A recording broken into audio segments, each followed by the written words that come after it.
برادران ملت اسلامی، السلام علیکم ورحمۃ اللہ وبرکاتہ۔ الحمد للہ الحنان المنان الذي خلق الانسان وعلمه البيان، والصلاة والسلام على رسوله سید الانس والجان وعلى آلہ واصحابہ ذوی الخیر والاحسان، اما بعد فاعوذ باللہ من الشیطان الرجیم، بسم اللہ الرحمن الرحیم۔ وَأَمَّا بِنِعْمَةِ رَبِّكَ فَحَدِّثْ، صدق اللہ مولانا العظیم۔ بارگاہ رسالت معاذ صلی اللہ علیہ وسلم میں درود پاک کا ہدیہ پیش کریں۔ اللہم صلی علی سیدنا و مولانا محمد معدن الجود والکرم وآلہ واصحابہ الکرام وابنہ الکریم وبارک وسلم صلاۃ دائمۃ سرمدا ابدا۔ قرآن عظیم میں اللہ رب العزت ارشاد فرماتا ہے، وَقَلِيلٌ مِّنْ عِبَادِيَ الشَّكُورُ، میرے بندوں میں شکر کرنے والے بہت کم ہیں۔ اور یہ بات صحیح ہے کہ بندے پر بے شمار نعمتیں اللہ تعالیٰ عطا کیا ہے، بے شمار ہیں۔ وَإِن تَعُدُّوا نِعْمَتَ اللَّهِ لَا تُحْصُوهَا، اگر تم اللہ کی نعمتوں کو گننا چاہو گے تو شمار نہیں کر سکو گے۔ شیخ سعدی رحمۃ اللہ تعالی علیہ فرماتے ہیں کہ تمہارا ایک سانس لینا بھی نعمت ہے، سانس کا باہر نکالنا بھی نعمت ہے، اور اگر صرف سانسوں کی نعمتوں کا شکر ادا کرنے پر بندہ بیٹھ جائے تو پوری عمر اس کی تمام ہو جائے۔ باقی نعمتوں کا کیا ہے؟ بے شمار نعمتوں سے نوازا ہے اللہ تعالیٰ نے، لیکن انسان کی فطرت میں یہ بھی ہے کہ کبھی ایک چیز کی کمی محسوس ہوتی ہے تو وہ واویلا مچاتا ہے، بہت شور کرتا ہے کہ مجھے یہ تکلیف ہوئی، وہ تکلیف ہوئی۔ اس کے صحت کے زمانے کو وہ یاد نہیں کرتا، مصیبت کے زمانے کو بہت جلدی یاد کرتا ہے۔ اسی لیے شکر گزار بندے بہت کم ہیں۔ عادت یہ ڈال لیں، جب مصیبت آئے، کوئی تکلیف آئے، تو ہمارے اندر یہ احساس پیدا ہو جائے کہ میرے گناہ اس سے بھی بڑی مصیبت کے لائق تھے، اللہ نے کم مصیبت عطا کی۔ جب کوئی بیمار ہو جائے، جب کبھی کسی آفت میں مبتلا ہو جائے تو یقیناً درد تو ہوتا ہے، آدمی سہن نہیں کر پاتا، لیکن احساس دل میں یہ پیدا کرے اگر وہ انصاف کرنے پر آئے رب تبارک و تعالی میرے ہر گناہ کے بدلے بڑی بڑی سزائیں دے سکتا ہے، میں چھوٹی سی سزا میں ملوث ہوں، اللہ کریم اس کا شکر ہے۔ اسی طرح سے میرے عزیزو، ایک بات میں آپ کو بتاتا ہوں، خاص طور پر ہمارے قید کے زمانے میں بہت سارے ایسے قیدی جیل کے اندر جانے کے بعد ان کے حالات ایسے ہو جاتے ہیں، وہ نا امید اور مایوس ہو کر کفریہ جملے بکنے لگ جاتے ہیں۔ ان کے حالات ایسے ہو جاتے ہیں کوئی خدا نہیں، اگر ہوتا تو ہماری سنتا۔ بہت کچھ عبادتیں بھی کرتے ہیں، نہیں جب قبول ہوتی ہے تو مایوس ہو جاتے۔ تو یہ تو اندر کے حالات ہیں، باہر بھی کسی کے ساتھ ایسا ہو سکتا ہے۔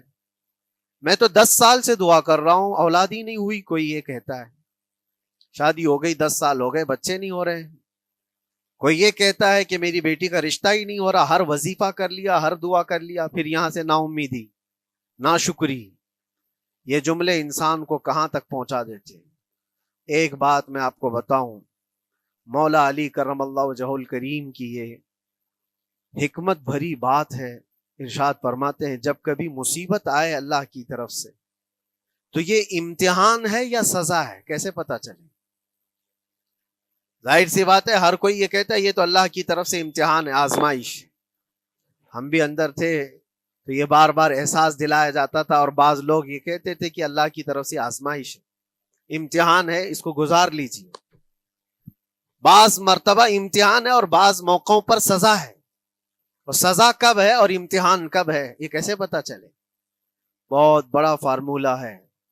مولا علی کرم اللہ وجہہ الکریم فرماتے ہیں جب کبھی تم پر کوئی مصیبت آئے تو یہ دیکھ لینا ان مصیبتوں کے دن میں تم اگر اللہ سے زیادہ قریب ہو گئے ہو، دعا زیادہ کرنے لگ گئے ہو، وظیفے زیادہ کرنے لگ گئے ہو، تو اس کا مطلب ہے کہ اللہ تعالیٰ تم کو امتحان میں رکھا ہے۔ اور اگر مصیبتوں کے آنے کے بعد بندہ دور ہو جاتا ہے اللہ سے، پھر وہ بپھر جاتا ہے، گناہ زیادہ کرنے لگتا ہے، تو سمجھ لو یہ سزا میں ملوث ہے۔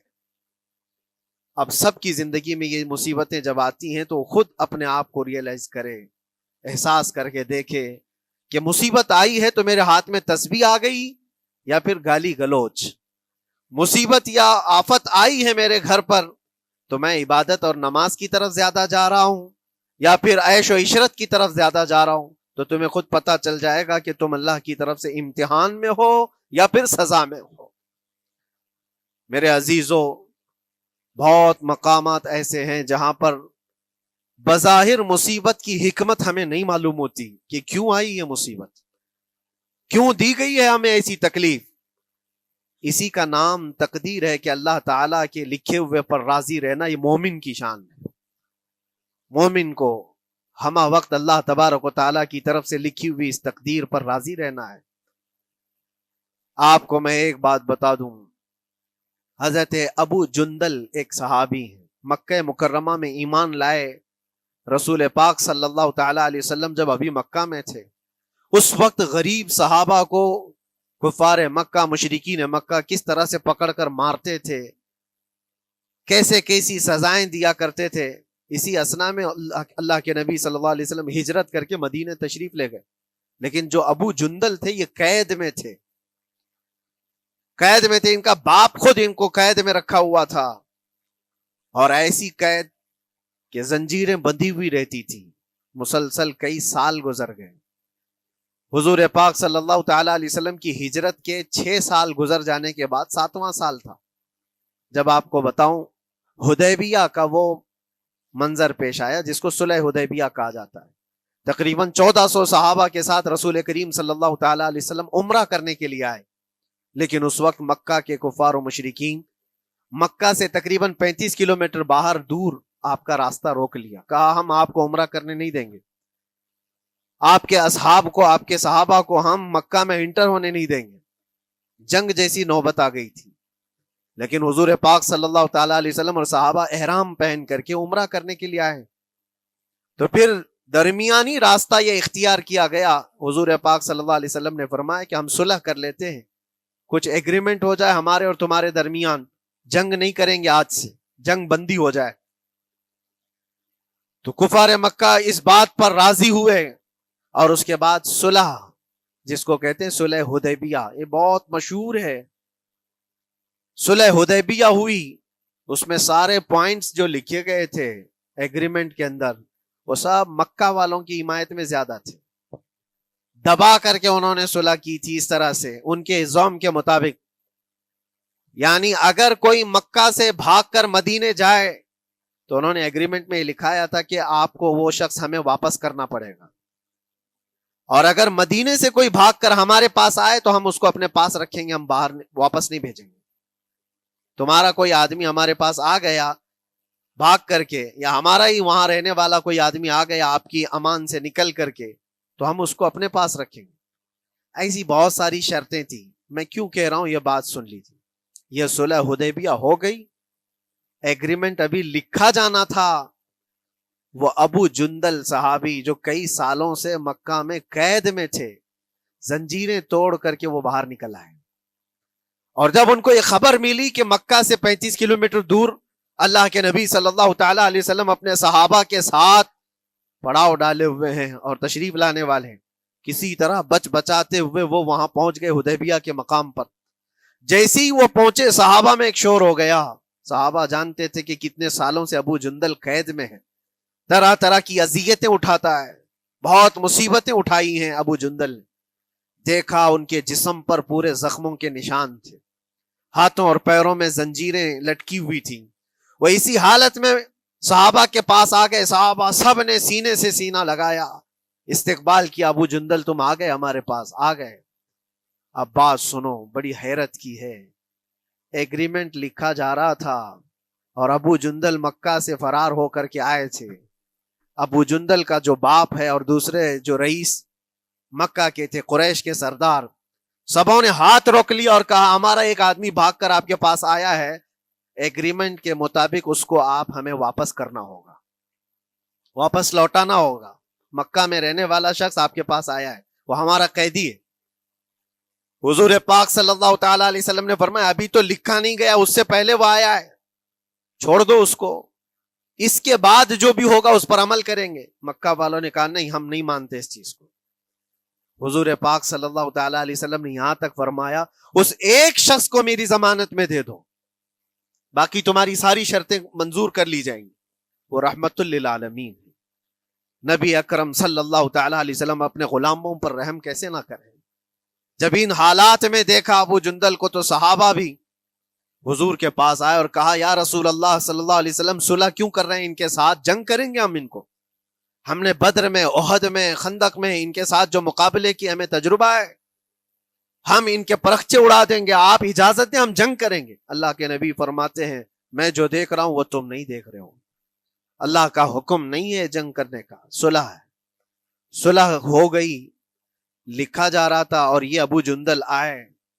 اب جب حضور پاک صلی اللہ تعالی علیہ وسلم نے فرمایا ٹھیک ہے، ایگریمنٹ کے مطابق ابو جندل کو مکہ واپس بھیجنا پڑے گا، اتنا فرمایا تھا حضور نے، ابو جندل دھاڑے مار مار کر رونے لگے اور صحابہ کو جا کر کے اپنے زخم دکھانے لگے کہ دیکھو مجھے واپس بھیجا جا رہا ہے، مجھے واپس بھیجا جا رہا ہے۔ تو صحابہ کے اندر بھی جوش تھا، اپنا آدمی جب کوئی اتنا مظلوم ہو، اتنا مار کھایا ہو، اور پھر واپس انہی ظالموں کے سامنے اس کو بھیجا جانا ہو تو کیا کیفیت ہوگی۔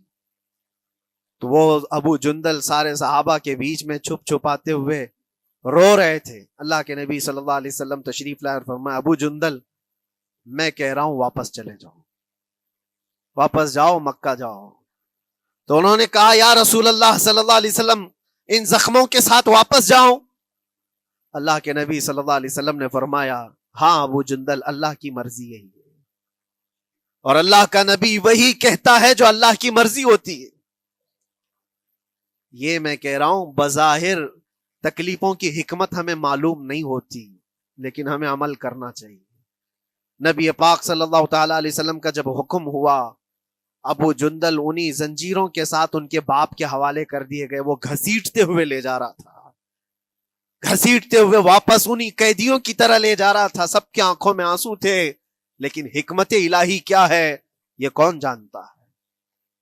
بظاہر اللہ تبارک و تعالیٰ کی طرف سے یہ دی ہوئی آزمائشیں، یہ تکلیفیں، اس کی حکمت وہ بہتر جانتا ہے۔ جب ابو جندل کو واپس کیا گیا، ایک سوال اٹھتا ہے میرے عزیزو، یہ میں قید کی حالت میں رہ کر کے ایک شخص نے مجھ سے سوال کیا تھا، آپ تو اللہ کے نبی صلی اللہ تعالی علیہ وسلم کی ناموس کی بات کرتے ہو، حضور کی محبت کی بات کرتے ہو، ان کے عشق کی بات کرتے ہو، اور یہ بھی کہتے ہو کہ نبی پاک صلی اللہ تعالی علیہ وسلم دستگیری کرتے ہیں، اپنے غلاموں کی مدد کرتے ہیں، تو اتنے دنوں سے کیا آپ نے حضور کو نہیں پکارا؟ کیا رسول پاک صلی اللہ تعالی علیہ وسلم سے محبت اور عشق کی بات کے بعد آپ نے بھیک نہیں مانگی؟ اس وقت یہ واقعہ یاد آیا، میں تو ابو جندل کے پاؤں کے ناخن کی مٹی کے برابر بھی نہیں۔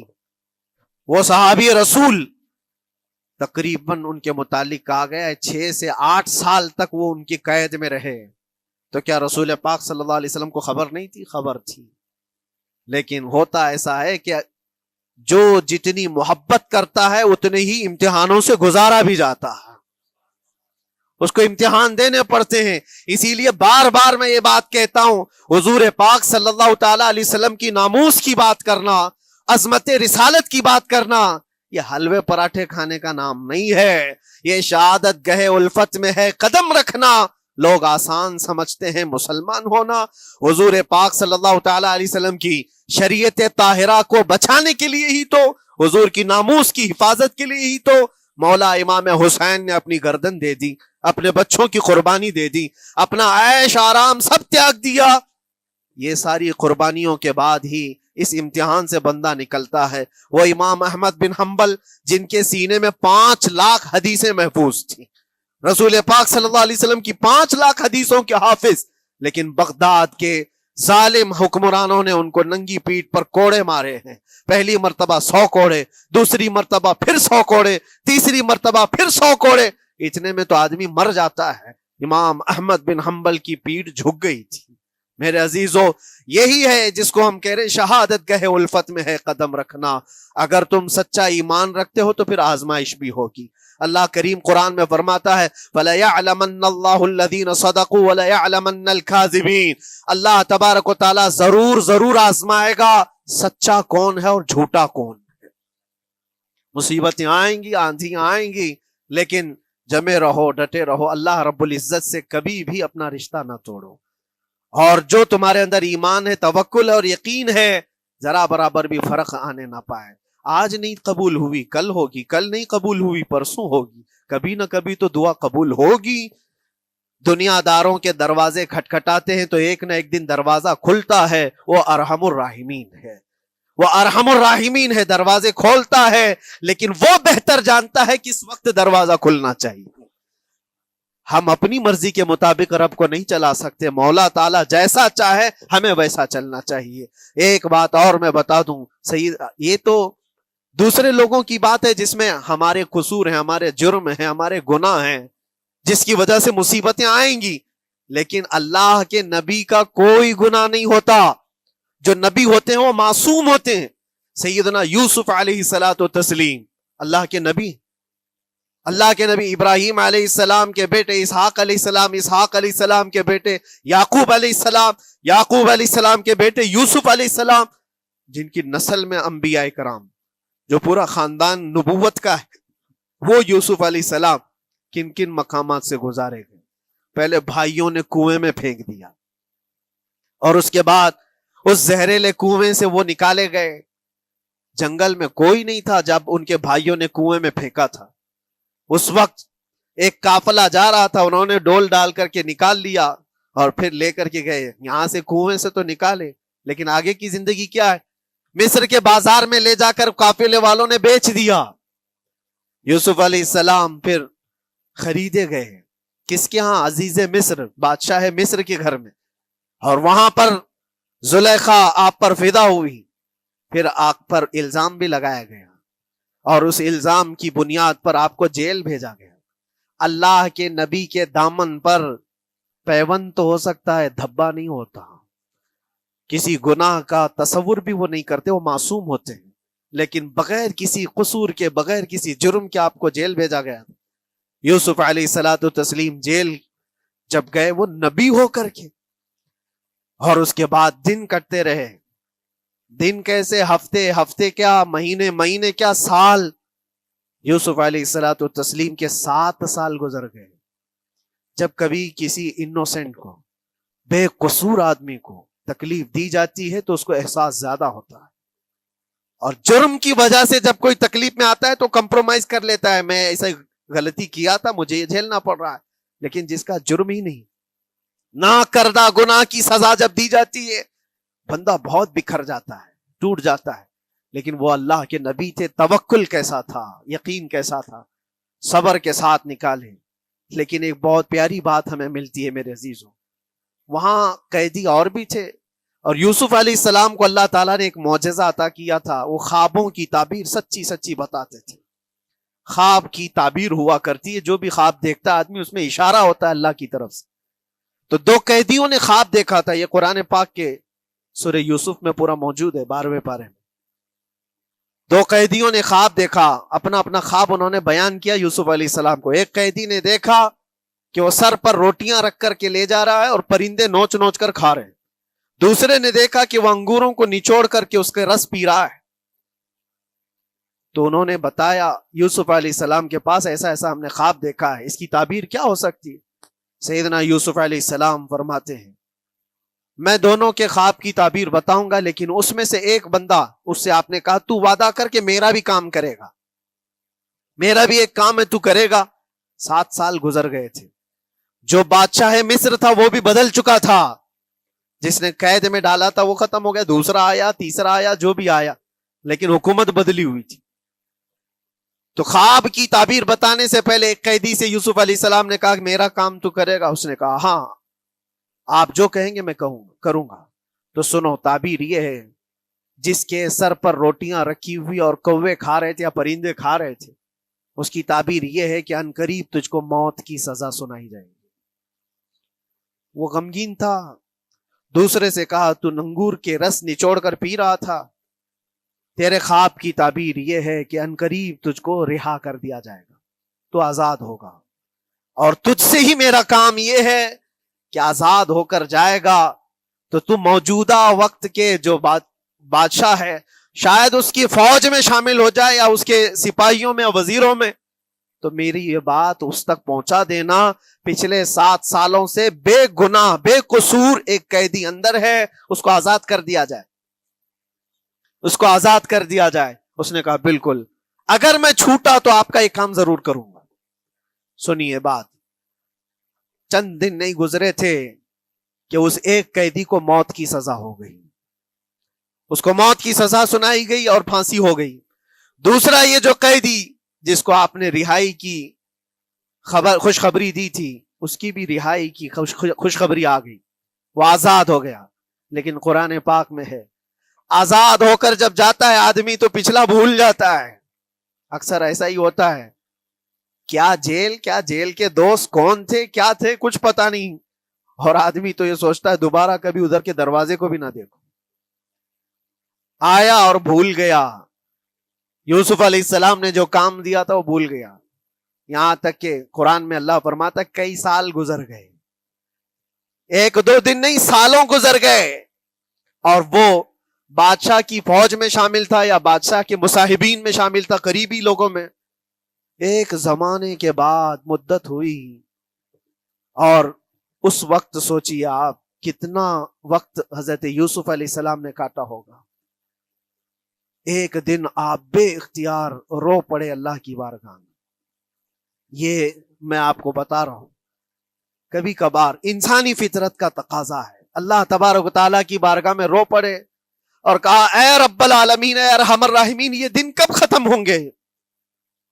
یہ جس طرح سے مجھے جیل کی سلاخوں کے پیچھے بند کیا گیا ہے، ان مصیبتوں سے کب آزادی ہوگی میرے مولا یا ارحم الراحمین؟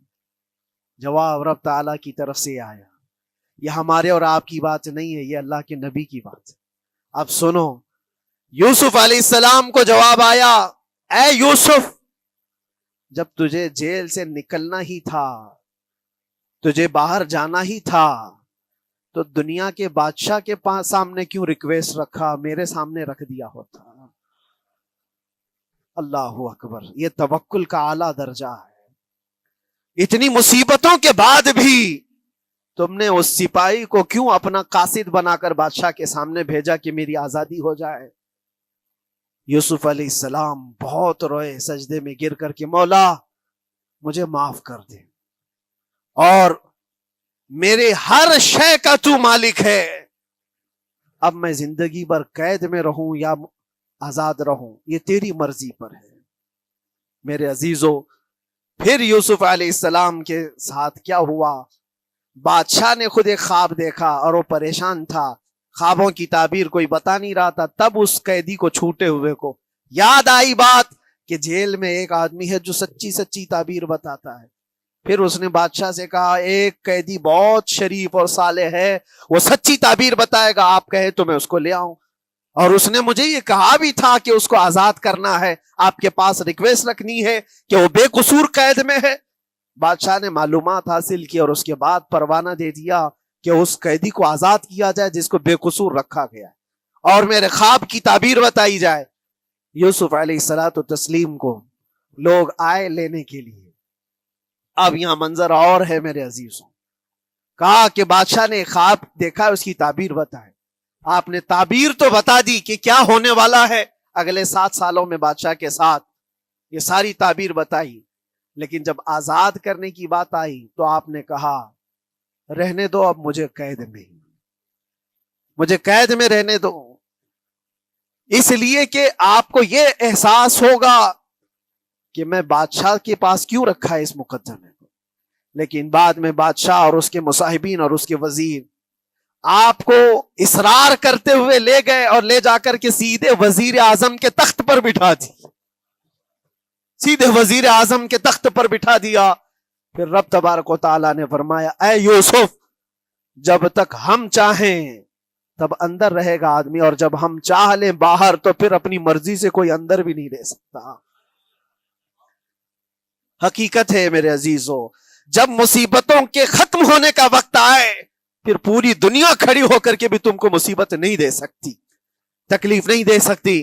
اور رب تبارک و تعالیٰ نے فرمایا وَإِن يَمْسَسْكَ اللَّهُ بِضُرٍّ فَلَا كَاشِفَ لَهُ، اگر تم کو اللہ کی طرف سے کوئی مصیبت آئے تو کوئی اس کو ہٹانے والا نہیں ہے. وَإِن يَمْسَسْكَ اللَّهُ بِخَيْرٍ فَلَا رَادَّ لِفَضْلِهِ، اور اگر اللہ تبارک و تعالیٰ کوئی بھلائی کسی بندے کو دے دے تو دنیا کی کوئی طاقت اس کو روک بھی نہیں سکتی. آج اگر رب تبارک و تعالیٰ ہم کو کوئی مقام اور مرتبہ دے دے، کوئی عزت اور انعام دے دے، سارے کتے بھونکتے رہیں، اس انعام کو کوئی رد نہیں کر سکتا. اللہ تبارک و تعالیٰ کا دیا ہوا فضل اس کو کوئی کاٹ نہیں سکتا، اور اس کی دی ہوئی مصیبت کو کوئی دوسرا ٹال بھی نہیں سکتا. اسی لیے آؤ لگے رہو اسی بارگاہ میں اور عرض کرو کہ مولا مجھ سے جو خطائیں ہوئی ہیں اس کو درگزر فرما دے، اور جس طرح کی بھی تو زندگی دیا ہے یہ تیرا شکر ہے مولا. شکر ادا کرنے کی عادت ڈال لو. اللہ تبارک و تعالیٰ فرماتا ہے لَإِن شَكَرْتُمْ لَأَزِيدَنَّكُمْ، اگر تم شکر ادا کرو گے تو میں اور زیادہ عطا کروں گا، اور زیادہ عطا کروں گا. آج اگر تھوڑی سی مصیبت ہے تو شکر ادا کرو کہ مولا بڑی مصیبت تو نہیں آئی ہے، یہ بھی تیرا کرم ہے، تیرا احسان ہے. مصیبت زدہ لوگوں کو دیکھتا ہوں تو پھر میں یہ کہتا ہوں ہاتھ بھی سلامت ہے، پیر بھی سلامت ہے، آنکھ بھی سلامت ہے، زبان بھی سلامت ہے، دماغ بھی چل رہا ہے. کیا یہ شکر کرنے کا موقع نہیں ہے؟ یہ شکر کرنے کا مقام نہیں ہے؟ آؤ ہر دن اللہ کا شکر ادا کرو، شکایتیں کم کرو. اللہ تبارک و تعالیٰ کو یہ زندگی پسند ہے. وآخر دعوانا ان الحمد للہ رب العالمین. السلام علیکم.